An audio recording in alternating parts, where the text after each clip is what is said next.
విజయసాయి రెడ్డి గారి రాజీనామా తర్వాత చాలామంది స్పందన చూసిన తర్వాత అండ్ వైఎస్ఆర్ కాంగ్రెస్ పార్టీలోనే కొందరి స్పందన చూసిన తర్వాత ఇంటర్నల్గా కూడా వీళ్ళందరికంటే కూడా నిర్మాత బండ్ల గణేషే చాలా రెట్లు మేలేమో అని చెప్పి అనిపించింది. సీరియస్లీ బండ్ల గణేష్ గారు జెన్యున్గా ఒక ట్వీట్ చేశారు. అది ధర్మం. ఆయన ట్వీట్లో ధర్మం ఉంది, న్యాయం ఉంది. ఆయన చేసిన ట్వీట్ ఏంటి?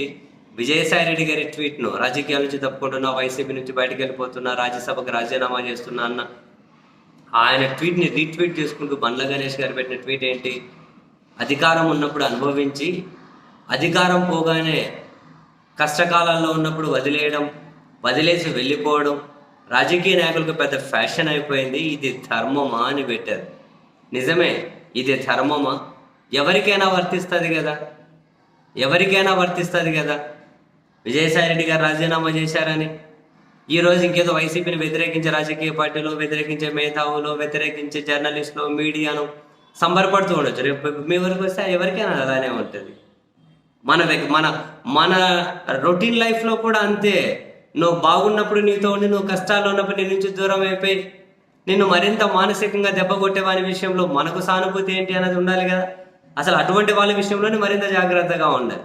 మీ వ్యక్తిగత లైఫ్లోనే తీసుకోండి, మన లైఫ్లోనే తీసుకోండి. మీరే ఉన్నారు, నేనే ఉన్నా, ఎవరికి వాళ్ళు అజ్యూమ్ చేసుకోండి.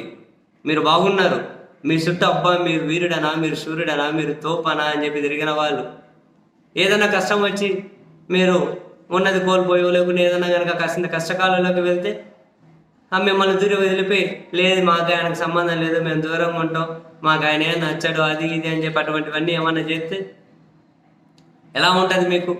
ఎవరికైనా వైఎస్ఆర్ కాంగ్రెస్ పార్టీ అంత నమ్మకంగా ఉన్న విజయసాయి రెడ్డి గారు తీసుకున్న నిర్ణయం అది అలాంటిదే. రేపు తెలుగుదేశం పార్టీల వాళ్ళైనా, జనసేన అయినా, బీజేపీ అయినా, కాంగ్రెస్ అయినా, ఎక్స్ఎన్ వై అయినా, జెడ్ అయినా, ఏదైనా కష్టకాలాల్లో వదిలేసే ఏ బంధమైనా, కష్టకాలంలో వదిలేసే ఎలాంటి మనుషుల మీదైనా అసలు కాన్సర్న్ చూపాల్సిన అవసరమే లేదు. ఎవరైనా ఏ పార్టీ వాళ్ళు కూడా ఎవరు సంకల్ప గుద్దుకోవాల్సిన అవసరం లేదు. అదే మరి వీళ్ళు ఈ చాలా మందితో పోలిస్తే బండ్ల గణేష్ గారు 100 రెట్లు మేలు అనిపించింది. ఉన్నప్పుడు అనుభవించి కష్టాల్లో వదిలిపెట్టి ఎప్పుడో ఏం ధర్మమయ్యా అని చెప్పి మనిషి అన్నోళ్ళు, సెన్స్ ఉన్నోళ్ళు ఎవరైనా అడుగుతారు. అది నేను రాజకీయాల కథ పక్కన పెట్టండి అబ్బా, రాజకీయాల కథ పక్కన పెట్టండి.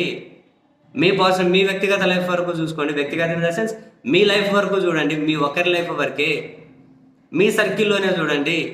బాగున్నప్పుడు ఉండి బాగలేనప్పుడు పోయే వాళ్ళను మీకు ఎలాంటి అభిప్రాయం ఉంటుంది? రాజకీయాలకు అతీతంగా చూడండి, ఎలాంటి అభిప్రాయం ఉంటుంది? ఇది అలాంటిదే.